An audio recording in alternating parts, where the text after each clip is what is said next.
Онкологија е нов карцином на македонското општество. Криминал, неетичност, бескрупулозност да се стигне до пари. Атрофија на институциите со неказнивост и неморалност на дел од тие што се колнат во хипокрит или уставот. И дека царуваат голтари што се сликаат со лидерите, но дека судството и правдата се заробени од староновата олигархија. Баш сега е подесен тајмингот за инстант реформа на кривичниот закон и казнивоста. Некој со право напишал дека ова е шлаканица за Стејт департментот, за САД како стратешки партнер на Македонија, деградација на црните листи од Вашингтон, промена на 3-4 битја, намалени казни во услови кога сме во средиштето на општата криминализација и корумпираност, кој вели дека тоа не коинцидира со последната политичка распродажба пред можната промена на уставот. Знаете, има изрека меѓу тие што тоа го прават, па за толку пари што ги украдов, противзаконски, па можем и да лежам некоја година затвор, ама се обезбедив за деца и внуци. Криминалот и корупцијата поттикнати од носителите на власта, Брисел и Вашингтон во шок од промените во казнената политика. Една од најчестите критики од Брисел и од Страсбург, значи во однос на нас, борам да, тој суд и за Европската комисија, е тоа што Македонија најчесто не суди во правичен рок, во разумен рок. И сега ние, ако се запрашаме дали е ова вистинскиот момент за ваква интервенција да се направи, мојот одговор е не. За крахот се виновни оние кои работат тамо и кои не работат според закон и оние кои се подложни на влијание од политички или економски центри на моќ. Онкологија како општествен канцер, за бескрупулозноста во грабежот и злоупотребата на пациентите. Тука години и години наназад се правеле фиктивни истории, се злоупотребувале пациенти кои нели починале, а се водат се уште во системот. Тврдат дека им е најавено дека не е достапно во моментот, не е достапен тој лек во моментот. Нова сезона на Трилинг со старите преокупации за жал. Во реалноста се е посурово. Ова издание на ТВ магазинот Трилинг, кој е премиерно и прво во новиот циклус на емисијата, го започнуваме од Вила Водно. Наш домаќин и соговорник ќе биде председателот на државата Стево Пендаровски. Владата ги изготви, председателот поточно прво собранието ги изгласа експресно, а потоа без двоумење председателот на државата Пендаровски го потпише указот за законот за кривична постапка. Со тоа се отвори патот за намалување или застарување на делата поврзани од големата афера за прислушкување за која СЈО водеше низа на истраги. Лавина на реакции во јавноста, зошто токму сега се донесе ваков закон. И коинциденција или не, речиси паралелно се подготвува и закон за амнестија. Председател Пендаровски, дали можеби ја прокоцкавте шансата да се спротивставите на оваа перманентна политика на неказнивост и селективна правда со тоа што речиси експресно за помалку од 24 часа ставивте параф на указот за законот за кривична постапка? Значи станува збор за кривичниот законник, не за закон за кривична постапка, но се едно. И не станува збор за таргетирање на делата кои произлегуваат од прислушкувањето. Може би сакате да кажете дека имаат врска со СЈО некогашно, еден дел од нив барем. Не станува збор за неказнивост. Ако зборуваме за клучниот став кој е модификуван 353 злоупотреба на службена положба, во 4 од 5 става до сега имаше пропишано казни и понатаму има пропишано казни. Значи неказнивост е ако се брише. Тоа се декриминализира, се вели по тој и тој член никој више нема да одговара, тој член нема да постои. Значи наместо 10 една запретена казна е сега 5 години, наместо 5 4 години, че не станува збор за неказнивост. Петиот став кој е избришан треба да биде, бидејќи беше прилично широко поставен, и до сега имаме исклучително мал број докажани случаи по тој став за високи функционери. Зошто треба да ги бараме причините веројатно во правосудниот систем и во судиите, меѓутоа тој петиот став до сега бараше две работи да се докажат. Че прво дека си ја злоупотребил положбата, службена, функционер, политичар, да речеме, со тоа што си прибавил имот на корист за себе и при тоа си го оштетил буџетот или трета страна. Нашите обвиненија обвинители до сега одеа, а судиите тоа го прифаќаат, дека е доволно само првата половина да бидете присутни вие или јас, како актуелен функционер кој злоупотребил службена положба, вели ја злоупотребил положбата со тоа што го оштетил буџетот, например. Меѓутоа, до сега никој не докажа во првиот дел дали си ги примил парите. Заради тоа, веќе 2 години во рамки на владата е формирана работна група со експерти и од надвор, да не ги кажувам имињата, бидејќи се најпознати во кривично-правната сфера, која подготвува наместо ставот 5, кој сега се брише, нов член кој ќе се нарекува, работниот наслов е злоупотреба на тендер. Злоупотреби поврзани со јавните тендери. Кај што ќе бидат многу поспецифични, ќе биде специфично битието на делото и не ќе можеш да влегуваш во таа прилично широко, ја ги нарекуваат правниците, каучук норми во кои можеш да ја толкуваш како сакаш таа работа. Еве да ви кажам конкретен пример за тоа. Од ова што јавноста го знае, најпознат случај во таа насока се една од снимките на Заев од времето, 2015, во која поранешен премиер во снимките бара 15 или 20 милиони или проценти. Тоа се само индиции, треба да одиш и понатамо. За изградба на автопатот Кичево-Скопје зборувам. Треба да најдеш податок, доказ, а тоа се обидуваа нашите судови, колку знам во меѓувреме, и преку меѓународна правна помош од други држави, дека ти навистина тие 15-20% милиони кои ги спомнуваш, си ги примил. Тоа не се докажа. Не можеш само со вториот дел дека наводно е оштетен буџетот. Ако не утврдиш дека си примил 15 милиони или 20 милиони долари, не можеш да само тој дел да го земеш од ставот и во вториот дел да кажеш доволно ни ова за да те одсудиме. До сега ние имаме исклучително мал број случаи во кој е докажано и одземено тоа што е противправно стекнато. Дури сега, мислам дека еден од случаите за Мијалков, почнува лицитацијата и продажбата на тоа што е одземено претходно со суд докажано, на суд докажано противправно присвоено. Сега, што се прави со овие измени, да завршам, се олеснува така наречената проширена конфискација на имотот. Во однос на делот на конфискација на имот, резерви има, например, председателката на Уставниот суд. Критики стигна за нетранспарентност од делот од Врховниот суд. Критики од Брисел и Вашингтон, и сега се поставува прашањето зошто се избра овој тајминг и толку експресно да се донесат овие измени. Значи, не знам дали е овој тајминг избран заради нешто друго, како што се шпекулациите во јавност. Меѓутоа, ја морам да појаснам, го објаснував тоа и во однос на указот за законот за така наречен Бехтел Јенка. Ја не подпишувам указ за тоа што предпоставено може да се случи понатаму со изградбата на автопатите. Ја подпишувам указ само за тоа што ми е донесено на маса, одобрено од собрание како текст на законот. Во законот за Бехтел Јенка не пишува дека ќе земе некој 15, 20 или 30% и така натаму корупција и така. Во законот тоа не го пишува. Луѓето ги заменија работите, дел од критичарите, вели тоа е основ за идна корупција. Како? Со тоа што не знам која фирма ќе биде во надзорниот одбор. Или не знам колку ќе чини, 1.300.000 првичните иницијални проценки, долари, евра и можеби 2 и кусур до крајот на проектот. Ја не го подпишувам тоа. Ја го подпишувам само она што ми е принесено да го подпишам како текст на закон. Истото важи и тука. Дали има мотивација кај владата, треба да прашате, да со ова се овозможи нешто друго, ја тоа не го знам. Јас гледам на хартија, спомнувајќи ги авторитетите во оваа област. Дел од нив што ги спомнате се формални авторитети. Стручни авторитети, професорот Калајџиев, например, кој е веројатно најдобриот во таа област во Македонија, има сосема поинаков сет на аргументи во кои вели дајте да се концентрираме на конфискацијата со тоа што ќе лежат неколку години и ќе вратат се до последно. Затоа што мотивацијата за тие дела е да украдеш и да присвоиш нешто што тебе не ти припаѓа.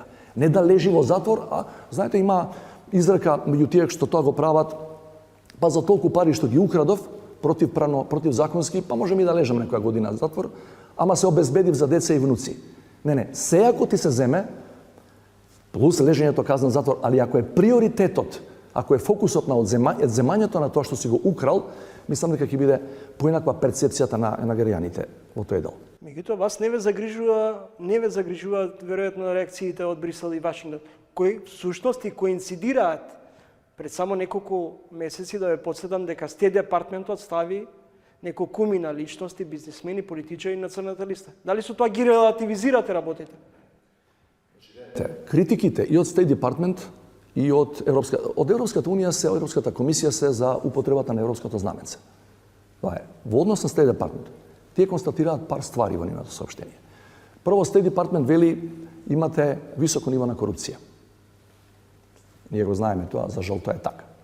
Второ, вели... Велите, вие го знаете дека ние всушност сме криминализирана држава и продолжувате со своевидна потајна поддршка на... Кажете ми како е тоа потајна? Не разбирам потајна, зашто некои ми приговараат за скриена амнестија. Што е скриена амнестија? Што е потајна? Ја не користам термин на скриена. Нема, што е потајна? Што е потајна? Меѓутоа, генерално со ова паѓаат дел од предметите за кој СЈО водеше истраги. Знаете ли од кога се судат тие? Внимавајте се, еве ги бројките. Да ја видиме реалноста во очи.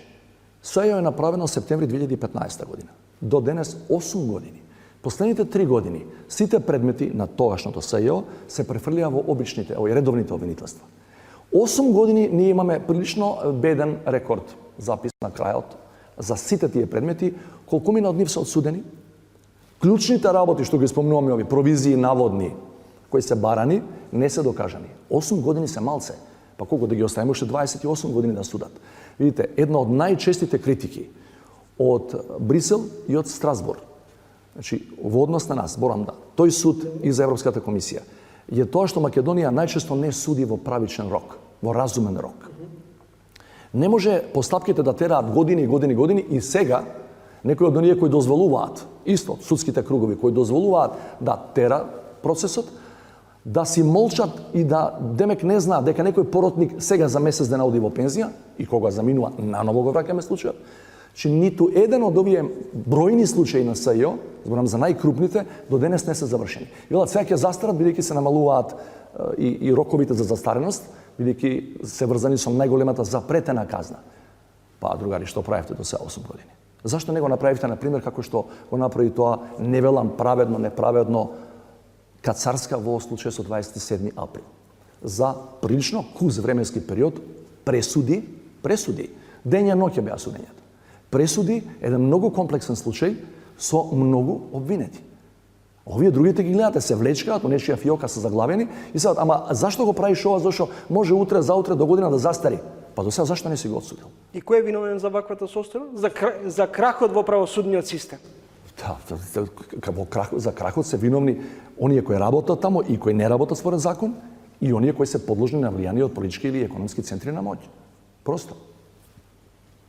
Велите дека не би навлегувале за тоа зошто токму сега се носи. Не ги знам мотивите. Значи, ако ги има, не ги знам. Но коинцидира со времето во кое се прават обиди за обезбедување на парламентарно мнозинство за уставните промени. Ако за Преспанскиот договор екс-шефот на тајната служба Мијалков ја одигра клучната улога во обезбедувањето на 8 пратеници за да се реализира целосно Преспанскиот договор, дали сега македонското политичко водство се надева на помошта од Будимпешта и дека Груевски ќе биде тој кој ќе ги извлече главните конци за да се обезбеди двотретинска поддршка?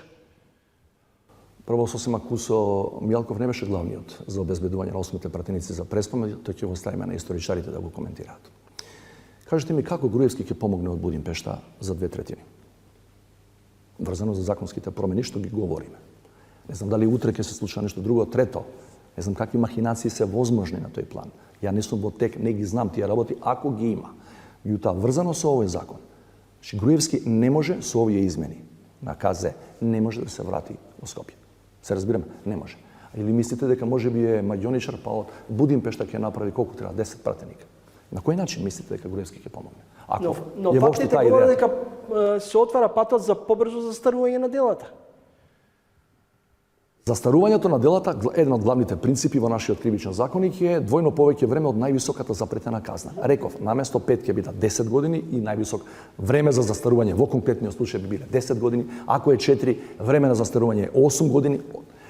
Значи, се враќаме на тоа. Зашто ние немаме судење во разумен рок? Зашто ние ги тегнеме случаите, особено кај што се големите риби во прашање, оваа претходна, било која претходна власт, со години и со децении. Паметите еден случај, веројатно, ако не ќе опраште вашиот татко, кога министер за одбрана во 2001 година беше обвинет за наводни злоупотреби на војните фондови, од 2001. И тоа се влечеше, да не претерам, со децении, али сигурно многу години. И ние на крај заборавивме дали тој човек го осудија, дали беше виновен, не ли е. Али тоа беше лична голгота и семена на тој човек, кој не заслужуваше да биде влечкан и судските коридори толку долго и да не знае ни судски утврдена поставка на крај дали е виновен, лежи, еве ја не знам. Значи станува збор за војниот министер во 2001 година. Дали не мислите дека ова е македонска шлаканица до Стейт Департментот, кој постојано алармира дека и сме криминализирана земја, дека имаме корупција, дека судството ни е очајно? Можам само да ви коментирам тоа што знам, дека Стейт Департментот е во моментов најголемиот надворешен или стратешки поддржувач на аспирациите на Македонија да биде членка на Европската унија. Ако е тоа доволно, што сакам да кажам. Се подготвува законот за амнестија и гледате контраверза. Нема да се амнестираат оние кои се казнети за злоупотреба на службени овластувања, а со новите измени на кривичниот законник во овој дел одговорноста на казните се драстично се намалуваат. Едно со друго некако Нема да бидат казнати, внимателно читајте. Нема да бидат опфатени со тој предлог закон за амнестија. Нема да бидат опфатени, не се третираат. А претходно зборувавме дека се намалуваат казните, не се амнестираат. Значи, за тоа станува збор. Законот овој што го спомнувате за амнестија се работи месеци и месеци и примарниот мотив е, според луѓето кои се во таа фела, во таа област кои се надлежни, примарниот мотив е да се ослободат оние кои имаат пред се до 6 месеци казни затвор и да се намали затворската популација која според сите извештаи на Советот на Европа е преголема. Знаете какви се условите во затворите и плюс ако имате 2 пати повеќе отколку што се реалните капацитети во сите наши македонски затвори, би требало тој дел да се ослободи. Инаку имате серија од она што го видовме во медиуми, бидејќи тоа не е до кај мене дојдено се уште, само е предлог на, и уште не е поминато ни на влада колку ја знам, има серија кривични дела кои се изземени од можноста да се намалат казните за 30% како што е иницијалниот предлог, меѓу кои е на пример и 27 април. Пред 3 години не го подпишавте законот за легализација на дивоградбите. Што беше клучниот за вас аргумент сега да ставите параф на указот? Тоа што беше во текстот на законот не е предпоставените мотиви и шпекулации дека ова се прави заради тоа. Текстот на законот, за кој е еден од најголемите авторитети на казненото право во Македонија, ви го споменав, рече дека е на вистинската линија со европските законодавства, германската на пример, во кое се удира акцент за овој тип на кривични дела. На затвор, но уште повеќе на лежање затвор, но уште повеќе на одземање на украденото. Следите тренинг, интервју со претседателот на државата Стево Пендаровски. Опозицијата вели дека ова е се прави во насока да се заштити власта во заминување за низата на забошотувања, криминал, корупција. На кој начин? Па добро, сведоци сме на низа контроверзни одлуки, постапки, Не го спорам тоа. Корупција и криминал. Не го спорам тоа, зборуваме сега за последните измени на кривичниот законник. Значи со овие измени што се направени во членот 353, како власта се штити? Ако го избришевме сосема, ако кажавме имаше 10 години или 5 години по одредени ставови, сега е 0, не постои. Тогаш би рекле дека е амнестија и за идни дела. Не постои, просто кажано такво кривично дело, тоа постои. Намалени се казните и олесната е проширената конфискација. И да се вратиме на претходните тези.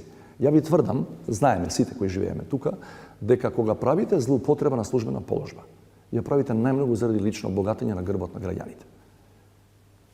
И сте спремни, знаеме, и такви приказни се слушале, и да одлежите известен период во затвор, а како велат да се обезбедат и за генерации и генерации нанапред. И уште колку стотици кривични дела во кривичниот законник, енеги, живи и здрави, по кои можете да гоните било кога. И оваа власт и идна власт. Малку не ми држиме на таа формулација дека носиш сега измени на законот, кривичниот законник, за утре да се заштитиш. А тамо не се укинуваат делата при вршење на службена положба. Председател Пендаровски, дали ако до вас стигне иницијатива, би го амнестирале Никола Груевски? Не. Го ги слушам тие шпекулации на нас за 7-8 месеци, шпекулации од наша политичка чаршија или кујна, да бидам и поексплицитен, значи на едно неформално ниво, од пред 7-8 месеци, некои актери од политичката сцена ме консултираа околу таа можност, што мислам за таа можност и ме рекол децидно дека тоа не би го направил никогаш. Бидејќи тоа би било рушење на правната држава. Таков тип на милосрдие стои во Уставот. Меѓутоа, ја не мислам дека сум султан или монарх во оваа држава за такви кривични дејанија самиот да пресудувам и да решавам што е право, што не. Има судски постапки, ни судски постапки, например за Мерцедесот се докажа, мислам дека и за шамарите во Центар се докажа пресудите, на што би личило са ја да од оваа позиција тука да кажам, тоа не би го направил за мој најблизок роднина, а не пак за било кој друг политичар. Како ги доживувате критиките дека после подпишувањето на указот ве компарираат со Ѓорги Иванов, со вашиот претходник, кој пред 7 години аболицираше 50-тина луѓе за кои тогаш то се ја отвори истраги. Дали Стево Пендаровски, сушност, главниот мотив за ставањето параф на указот, го темели врз основа да се додвори на владеачкото мнозинство во пресрет на престојните претседателски избори и поддршка за втор мандат? Не. Значи, мотивацијата ви ја кажував претходно во одговорите на првите ваши прашања. Ако некој мисли дека во 5-та година од својот мандат со подпишување или не подпишување на единствен закон ќе добија политичка поддршка од некои битни политички чинители во актуелната влада за евентуално втор мандат, тој не разбира ништо од политика. Што правиме со уставните промени? Ќе успееме како држава во ситуација кога власта и опозицијата се на диаметрално спротивставени позиции во однос на внесувањето на бугарите во Уставот? Ќе се реализира процесот, односно внесувањето на бугарите во преамбулата, или ќе се очекаме да поминат изборите, кога и тие да се одржат? Теза број 1, моја, дека не е никаков проблем, ниту опасност за стабилноста и перспективите и иднината на Македонија, бугарите да бидат една од заедниците, една од 12-13 заедници кои ги имаме или ќе ги имаме во Уставот. Ако 3.500 луѓе кои живеат во Македонија се проблем, тогаш не знам што би било, што друго би било реален проблем би ни се заканувал. Реалната состојба денес е дека позициите на двата главни политички блока во парламентот се еднакво далеку еден од друг како што беа и пред година дена или пред 5-6 месеци. Не гледам приближување. Што значи дека сте песимист дека уставните промени би се реализирале до ноември? Јас денес сум, како и претходно, сум реалист.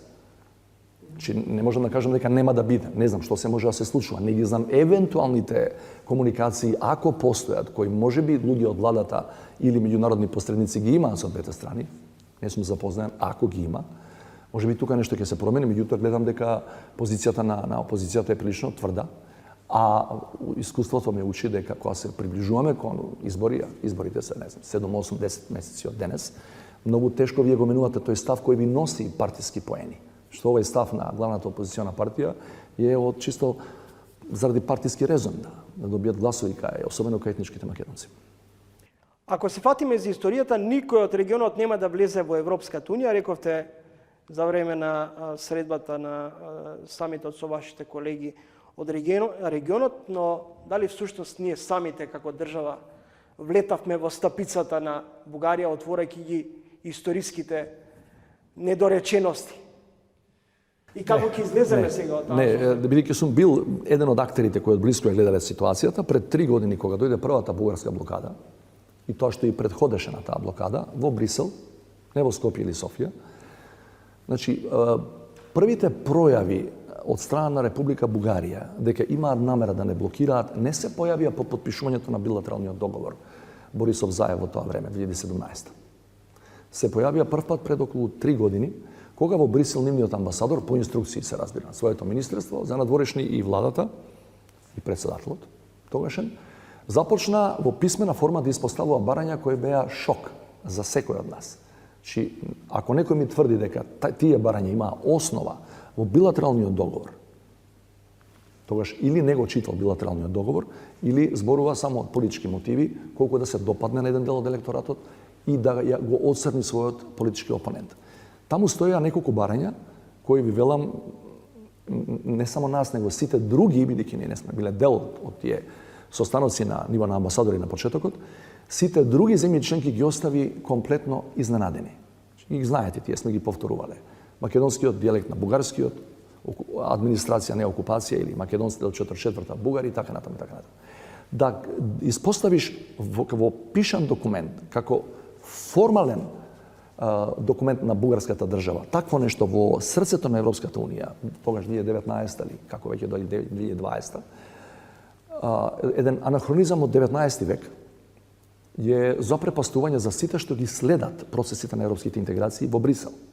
Така што не може никој да каже дека ние влетавме во таа стапица, бидејќи велам, тоа беше испоставено, дури таков тип на дискусија немаше ни во тогашната историска комисија. Че не се навестуваше ништо дека ќе стане политички став тоа што тврдите бугарски националисти го зборуваа пред 5 или пред 8 децении. Софија тврди дека македонската политика не може да излезе од канџите на официјален Белград. Многу почесто ви имате средба, на пример, со вашиот српски колега Вучич. Зошто во последен период нема комуникација, или барем јавноста не зна, или нема средбина релација, ваша средба со вашиот бугарски колега Радев или премиерот Ковачевски со Денков? Дали тоа значи дека е статус-ко состојбата? Статус-ко е состојбата. Значи, билатералните односи меѓу Македонија и Бугарија не се на многу високо ниво, тоа е познато. Меѓутоа не е точен податокот, дека се гледам почесто со Вучич отколку со Радев. Со Вучич сум се видел 3 пати во изминативе 4 години и на мултилатерални форуми, не само билатерално. Ова последното беше одење за да покажам респект кој која правеле македонската држава во Прохопчински, тој беше домаќин таму. Со Радев се имам видено 5 пати во изминативе 3-4 години. Последниот пат на така наречениот мини енергетски самит во Софија. Меѓутоа, волјата да се среќаваш со некого зависи од тоа дали постои амбиент, се направи позитивен ишчекор во односите, не само да одиш и да се сликаш. Ја тоа смо го кажал и на колегата Радев. Не гледам дека има амбиент пред се заради нивните постапувања изминативе 2-3 години кон нас, за да можеме да се сретнеме и од таа средба да испратиме позитивна порака за двете јавности. Не гледам дека е тоа така. Сега е точно, вистина е дека со ова најнова политичка бугарска влада дека постои известна промена на политичката реторика, меѓутоа проблемот е во тоа што претходниве 3 години бугарската страна, учително и председателот и тие технички влади кои беа под негова команда во меѓувреме, за жал не работеа на формирање на креирање на амбиент во кој можеме да разговараме за европските интеграции со европски аргументи, туку со аргументи околу старите балкански атавизми од 19 век и национализми кои предизвика толку многу деструкција и страдање на обичните луѓе изминатиме век и половина. Председател Пендаровски, кои би можеле да бидат реално реперкусиите врз државата доколку до крајот на ноември не се остварат уставните промени? Знаете што, значи, ако некој каже дека би можеле да останеме во таа група, како последна група, подгрупа од Западниот Балкан, према интеграциите, тоа не е закана. Тоа е политичка проценка и е легитимна. Меѓутоа, постоја изјави од предизвестен период од некои политички актери кои велеа дека ако сега не продолжиме кон Европа, кон интеграциите, дека можеби некои општини со доминантно албанско население би можеле да побараат собствен пат за асоцирање со таа Европа. На страна што тоа е невозможно. Меѓутоа, тоа се неодговорни политички изјави и непотребно го заплашуваат народот, генерално. Ако некого заплашува, тоа е непотребно заплашување, бидејќи такво нешто е невозможно. Такви слични изјави имавме слушано 2008-2009 од некои тогашни политички актери кои се дел од историјата во однос на НАТО интеграциите. Што може да се случи, да ви одговорам на прашањето, да нагаѓаме на ниво на генералните трендови. Значи, никаква дестабилизација на Македонија нема да се случи. Сигурно. Ако не се случи 2008, кога бевме одбиени од Букурешкиот самит за членство во НАТО, а НАТО е пред се воена и одбранбена организација, нема никаква причина ако сега не продолжиме да одиме кон Европа, дека сега би се случила некаква таква безбедносна дестабилизација. Но може да се случи намалување на економската активност таква каква е и до сега, и се разбира може да отвори широко врата за популистички и националистички политички структури кои би можеле конечно да дојдат на власт и да почнат во пракса да ги спроведуваат своите концепти за БРИКС, за некои алтернативи на Европската унија и на Западната алијанса во целина, што знаеме каде може да не одведе. Значи, во смисла на демократијата можеме да назадуваме драстично, како што назадувавме во периодот, да речеме, по 2008 година до 2016, кога Европската комисија, не тогашната опозиција, рече дека Македонија е заробена држава, тоа може да не се случи и сега. Значи, уште поголемо економско стагнирање и неспорно демократско уназадување, што се два битни параметри за воопшто да имате релативно задоволни граѓани. За воја на вистината, да бидеме искрени, гледате некаков сериозен напредок во делот на, споменавте, заробена држава. Овие потези што сега се прават во однос на... Гледај, јас сум го компарирал периодот 8-16 со ова што се случува последниве години, дали 17, дали 22, 23, и тврдам дека во делот на човекови слободи и права имаме неспорен исчекор, во делот на слобода на медиуми имаме неспорен исчекор, во делот на правна држава исто така имаме исчекор кој не е значен, кој е премал според мене. Во која смисла? Во тоа време не постоеше ниту еден случај судски, обвинителски, кој не беше диктиран од, или, не знам, судии кои се избира комплетно, 100% од тефтерчето на тогашните актуелни министри. Че денеска има притисоци, меѓутоа мојата теза во однос на притисоците на судско-обвинителскиот состав е дека тие доаѓаат повеќе од економските центри отколку од политичките центри на моќ. Председател, ви благодарам за интервјуто. Ви посакувам среќен пат да заминувате за Обединетите нации. За Њујорк, да. Ја предводам македонска делегација оваа година, по тој принцип на ротација, една година премиер, една година председател. Што мислите, се сеќаваат каква улога одигра во тоа време УНПРЕДЕП и УНПРОФОР за македонската стабилност? Јас мислам дека за жал тоа бидејќи беше многу одамна, бидејќи беше скоро 30 години. Првата мисија која овде кај нас ја предводеше на цивилно ниво познатиот полски дипломат Хенрик Сокалски заврши огромна работа. Во историјата прва превентивна дипломатска мисија на организацијата како таква. И тоа јас сакам да ви дадам една вест која да не ја кажам се ексклузива, меѓутоа која е добро да ја знаете, бидејќи ја спомнувате улогата на Обединетите нации визави Македонија. За време на мојот престој во Њујорк имам средба со Гутереш, што е генерален секретар на организацијата, и при таа прилика ќе го одликувам за се што направи Обединетите нации за обновата на Скопје после катастрофалниот земјотрес. Ова година одбележавме 60 години од таа невидена катастрофа и Скопје беше град на солидарноста, во значаен дел и целата она меѓународна помош пристигна во нашиот главен град, затоа што Обединетите нации објавија меѓународен конкурс и сите ние архитекти од Кензо Танге па сите други дојда во рамки на тие заложби на Светската асамблеја да и се помогне на една држава, на еден град, дел од тогашна Југославија. Ви благодарам за разговорот. Благодарам за поканата. Со секоја нова сторија и обелоденување на детали поврзани со скандалот на клиниката за онкологија, расте гневот кај граѓаните, кои сакаат точно да се знае кој се е вмешан во последната голема афера во македонското здравство. Неделникот Фокус и порталот Фокус подолг период алармира, предупредува за малверзациите, за се она што се случува на клиниката на онкологија. Во ово издание на Трилинг гостин е авторката на низата текстови Ирена Мулачка. Мулачка, ќе се детектирали кој е главниот злосторник во ово грозоморно дело? Значи, кај нас јас се надевам искрено дека ќе има било каква разврска, затоа што на некој начин на тоа ќе им даде зрак надеж на сите пациенти кои нели боледуваат од таа страшна и тешка болест, да се разоткрие што се случувало на клиниката години наназад. Посебно голем проблем е таа нели биолошка скапа терапија.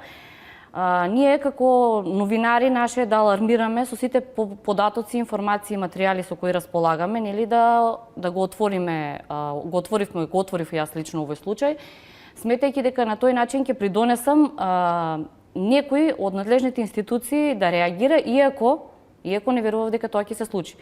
За мене беше голем шок, претпоставувам и за граѓаните, Посебно кога упадна полиција и обвинителство на клиниката за онкологија, затоа што прв пат се случува нели полиција да влезе во толков број на една клиника, да одземе материјали, медицински истории на пациенти, со оглед на тоа што тука години и години наназад се правеле фиктивни истории, се злоупотребувале пациенти кои нели починале, а се водат се уште во системот.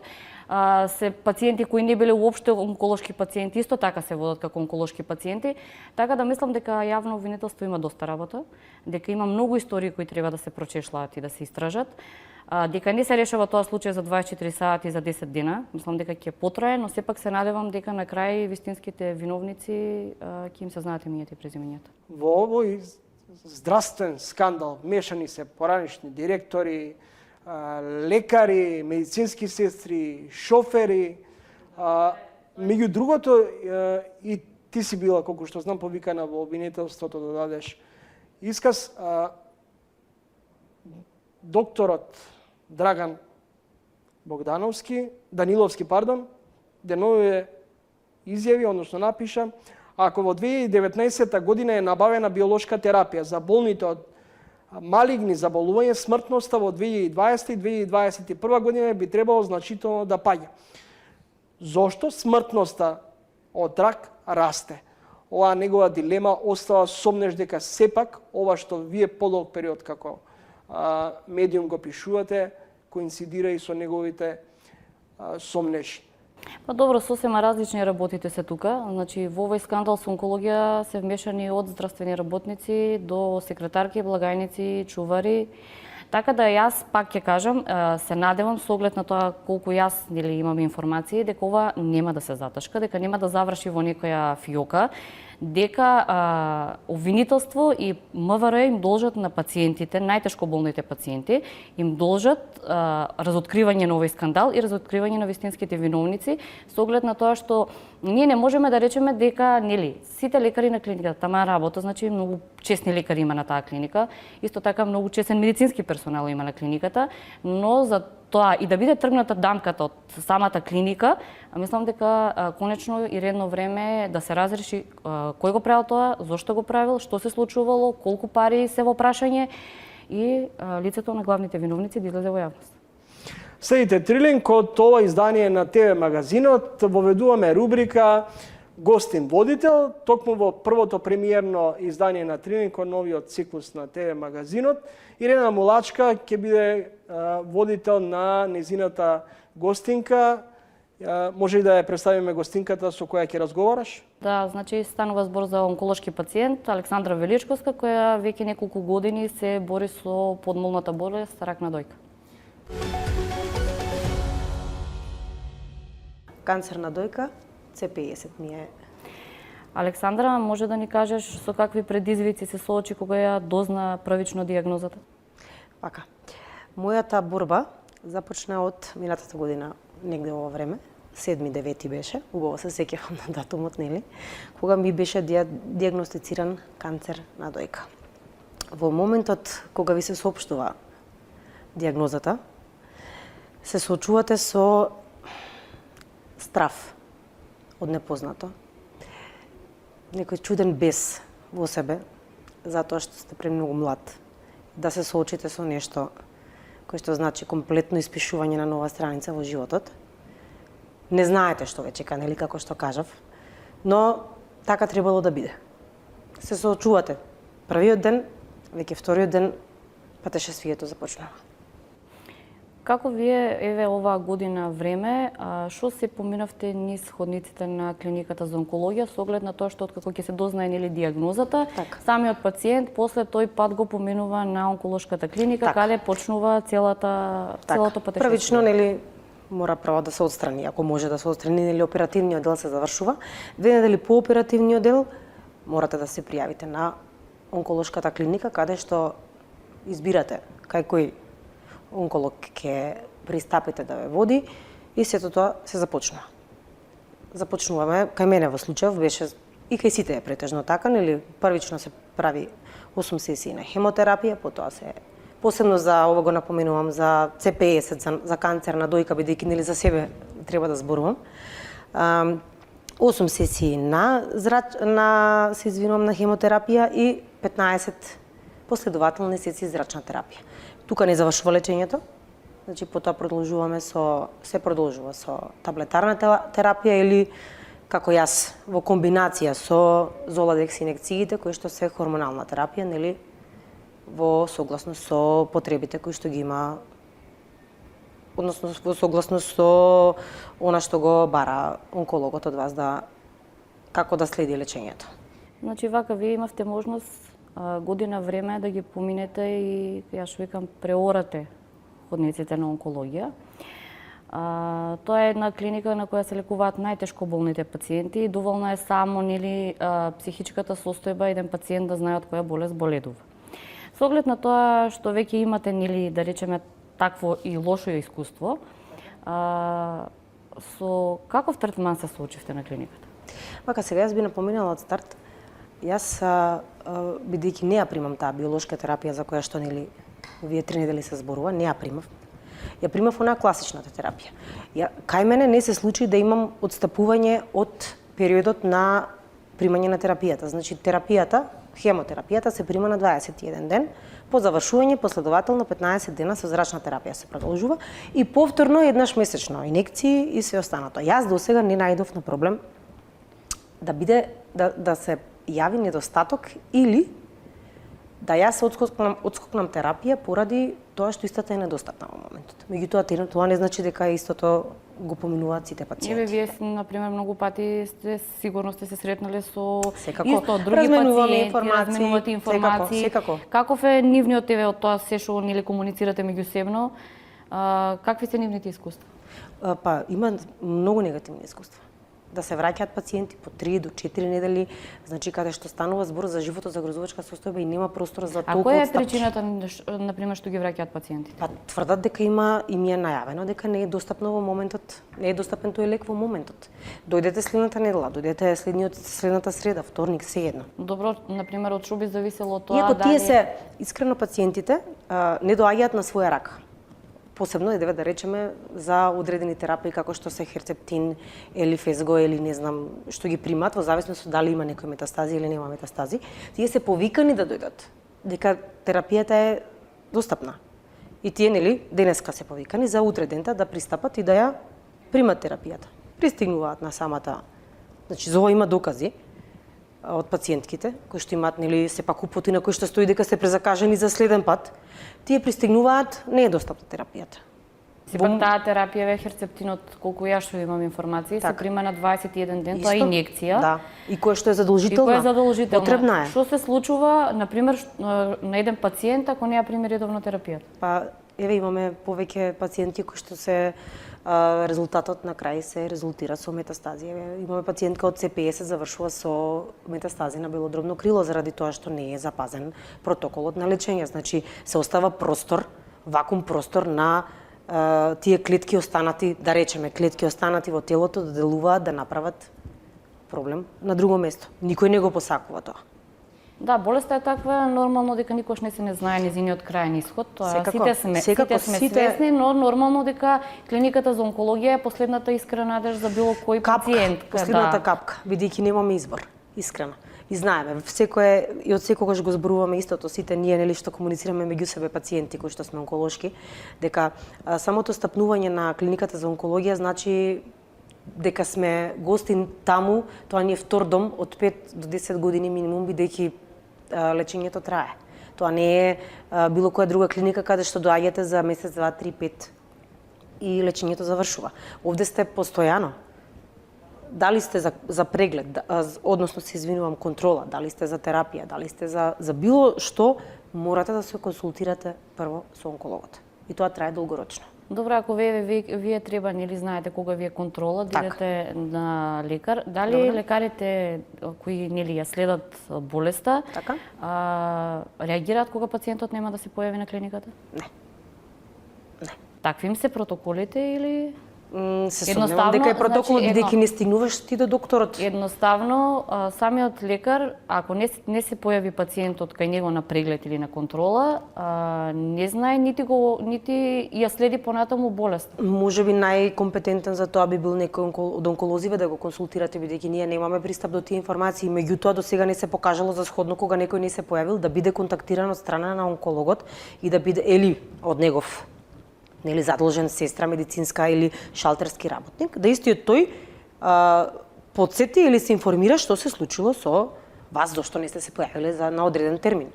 Бидејќи таму се оди мануелно. Немаат, јас се сомневам дека имаат некој системско поврзување. Што сум ја посетила клиниката за онкологија и од тоа што го имам видено, значи долу е тотален хаос. Кај што се чекаат за шалтери, за прегледи, по колку чека еден пациент за да влезе кај својот онколог? Искрено јас треба да земам, од себе тргнувам, а предпоставувам и со сите е така. Значи мора слободен ден да земете во тој ден, затоа што знаете дека утрото го започнувате таму, а и до ручекот завршувате. До 15 часот, до 14 часот ќе завршите. Клучно, нели, за во текот на целото лекување се испитувањата кои мора да ги правите сите вие онколошки пациенти со оглед на тоа да видите редовни прегледи, дали болеста или не дај Боже се повторила. Ево ремисија или не. Ево ремисија, да кои се твоите, да речеме, исто предизвици во однос на нели петскен, компјутерска томографија, дали се чека, по колку време се чека? Недостапност на термините за било каков преглед е еден од клучните проблеми таму. Значи, безредието по ходниците и недостапност на термините е еден од поголемите и клучни проблеми кои што треба да се регулираат. Факт е дека немале ресурси во поглед на медицински кадар или не знам. Меѓутоа, ние пациентите не го заслужуваме тоа. Па да, ама до пред година време функционирал само еден шалтер за закажување на петскен. Сега е сменето тоа. Кој е проблемот? А тек се зголеми. Да, бројките се зголемуваат. Зашто би пациентите закажувале петскен само на еден шалтер? По логика на нештата не знам. Искрено да ви кажам, јас чекам и јас веќе неколку месеци чекам петскен. Му се радуваме на секој ден како да е последен. Тие реченици се некои кои што дали си ги имаме во главата пациентите. Ние сега, дали ќе се промени нешто? Нас болно ни е тоа што постојано се врти околу финанси. Немаме средства, немаме буџет, немаме све, а ние сме колатерална штета. Повторно ние остануваме без потребните терапии, иако со уставното наше загарантирано право на тој начин се руши, затоа што ние имаме право на лекување и на лечење. Ние сме граѓани на оваа држава, нели? Сите сме под исти кров. Еве, да речеме, во комуникација со сите други пациенти, претпоставувам дека споделиле многу приказни, различни приказни. Дали, еве, очекувате сега со новите случувања и со предистражната постапка, да се смени нешто и нели ако да се дознаат имињата на луѓето кои ја правеле таа криминална шема на онкологија. Значи вака, јас сум дел од една неформална Facebook група Паперутки, каде што се споделуваме, се советуваме, си правиме, нели си се наоѓаме, ние сме сестри по болка, сестри по диагноза. Таму сме буквално од сите возрасти и се споделува се. И сега ние бевме повикани, односно беа повикани дел од девојките во основното јавно обвинителство, каде што ти дадоа предлог да да дозволат барем 3 од онколошките пациенти избрани рандом, значи не е ние да бидеме, него било кој, да бидат сведоци на текот на таа постапка кој што е и да знаеме, така ќе сме сигурни дека тоа оди транспарентно, дека се оди како што треба. Тие ја прифатија тој наш предлог, го прифатија и со тоа искрено еве кај мене барем влеа надеж дека некои работи можат да функционираат ако сме упорни. Затоа и сме секоја вечер пред основното јавно обвинителство, ние неформална, тоа не е протест, тоа е собир. Едноставно сакаме одговори. Сакаме имиња, презимиња и точно кои лекови, која терапија е дел од истражната постапка. За да немаме ние грижа на совест дека кај нас нешто не е направено како што треба. Сите го имаме истиот момент со грижата на совест.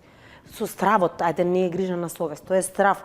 Имавме бес при самото обелоденување на сетата оваа, ајде да го наречеме криминал, или не е докажано дека е криминал, меѓутоа ќе го наречеме така бидејќи се удира по некој кој што ни Бог не требал да удри. Бидејќи ние немаме право на избор. Значи нас ни е одредена трасата на движење. И ние по тој пат мора да одиме. За да немаме дополнителни стресови, бидејќи веќе самото лечење е стресно. Мора да си и присебен и нормален, за да го истуркаш сето тоа до крај. Ретко кој е толку. И сега ова ни е добра психа за ова ни е дополнителна болка. Значи јас во моментот кога сето ова се обелодени, почувствував таков бес, гнев. Меѓутоа тогаш настапи и една друга болка, тоа е страв. Дали сум јас дел од тие пациенти на кои што им било скратена дозата за лечење? Дали ја примив комплетно целата хемотерапија соодветно? Еве, вие од прилика гледате нели како се прима таа терапија. Да. Сметате дека можат да постојат манипулации? Сигурно. Затоа што ние, искрено, факт е дека таа терапија се раствара во физиолошки раствар. Сите сме ги виделе, шишенцата се кутивчиња од самите шишенца се физиолошки раствор, 250 мл, оние малите шишенца. Сега, во нив, на секој шишенце стои што има во него. Кој може да гарантира дали има или нема? Да се надеваме дека има, бидејќи јас барем ги имав лично нуспојавите до максимум. Но тука е основното јавно обвинителство кое што сум сигурна, сакам да бидам сигурна, еве, ајде да бидам малку оптимистична, сакам да бидам сигурна дека барем овој дел ќе го истераат до крај, дека ќе бидеме потоа да си продолжиме со лечењето со мирни мисли и да немаме лоши мисли на ум.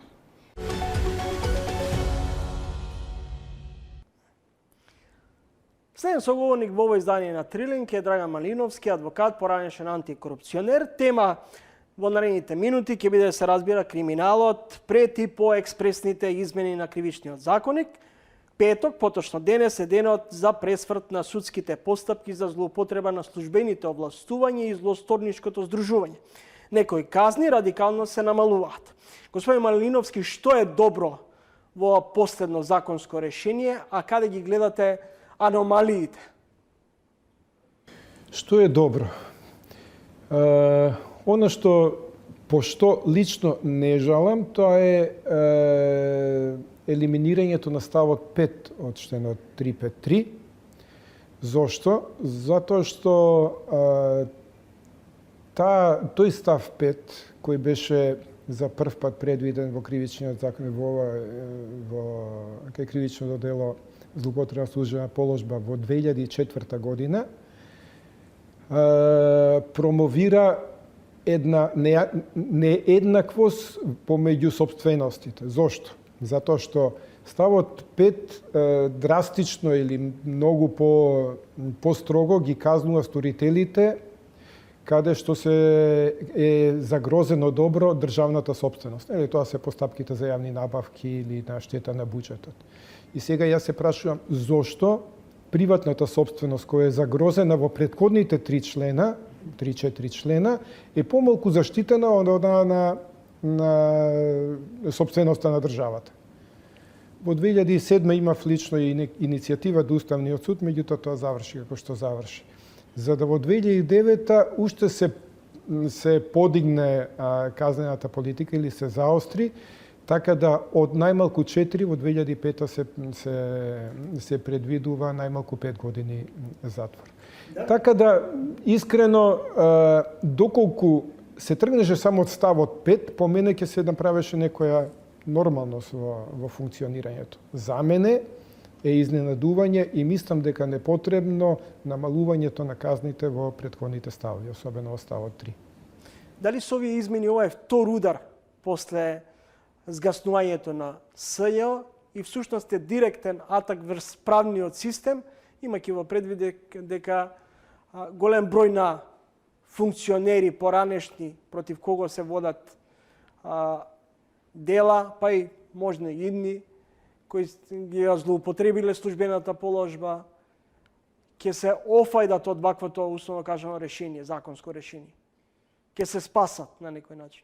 Знаете, кога се интервенира во регулативата, конкретно во случај во кривичниот законник, секако треба да се има предвид амбиентот или обштествените околности кои се во дадениот момент. И сега ние, ако се запрашаме дали е ова вистинскиот момент за ваква интервенција да се направи, мојот одговор е не. Затоа што состојбите не дека се порелаксирани во делот во поглед на корупцијата, туку напротив, ние имаме проблем со испорачувањето на ефективна правда кај постојните отворени предмети и мислам дека ова дополнително ќе ја урниса, како да кажам, можноста за завршување на некои веќе отпочнати постапки, а ќе испрати лоша порака, богами, и за воиднина како некоја превенција од сторување на кривични дела од Врховниот суд излезе со помалку шокантна информација дека е изненаден од законските решенија, дека не биле консултирани, дека делот она што го добиле на и за што биле информирани ги немаат одредени информации, недостасуваат. Токму тоа, значи, говориме за носење на една, да кажем, измените имаат толку силен импакт ќе имаат на веќе отпочнатите постапки кои се во тек и мислам дека без некоја сериозна дебата и на брзина беа донесени овие измени.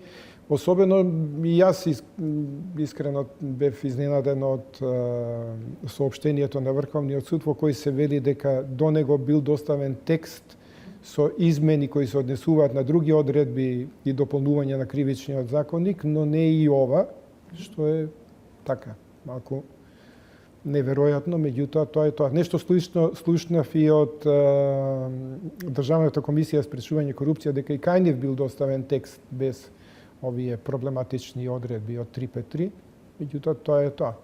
Што според вас, која е причината за ваквите избрзани чекори? Што се крие зад ваквата одлука? Владата дискретно ги подготви, собранието на брзинка ги изгласа, шефот на државата за неполни 24 часа го подпише указот. Не знам што се крие, меѓутоа ќе повторам дека овие измени се донесени во време кога најмалку требаше да бидат донесени, ако говориме од аспект на борбата со корупцијата. Јас тој аспект го гледам. Сега не можам да навлегувам детално во некои други аспекти, меѓутоа од аспект на борбата со корупцијата, ова беше најлошото нешто што можеше да се направи. Европската комисија соостри критики за забрзаните промени. Северна Македонија се обрза да го промовира владењето на правото и да се бори против неказнивоста. Знаете, ако досега оправдано стручната и воопшто јавноста реагираше и упатуваше критики кон правосудните органи, пред се на обвинителството и на судството, за бавното завршување постапки, за немањето исход, особено кај високо профилирани случаи. Сега едноставно хаваријата ја прави политиката. Дали застарувањето на делата пред се должи на одоговлекување на судските процеси, дали врз основа на овие детали кои ги имаме и кои јавноста може да ги види, всушност се работи за обиди дискретно да се влие врз работата на судството, на обвинителството? Знаете, кога говориме за застарувањето, тоа е една многу комплексна, како да кажам, материја, во која се испреплетуваат многу чинители. Тука ќе тргнеме прво од колку одредбите од Законот за кривична постапка овозможува одоговлекување, значи тука од тоа треба се тргне.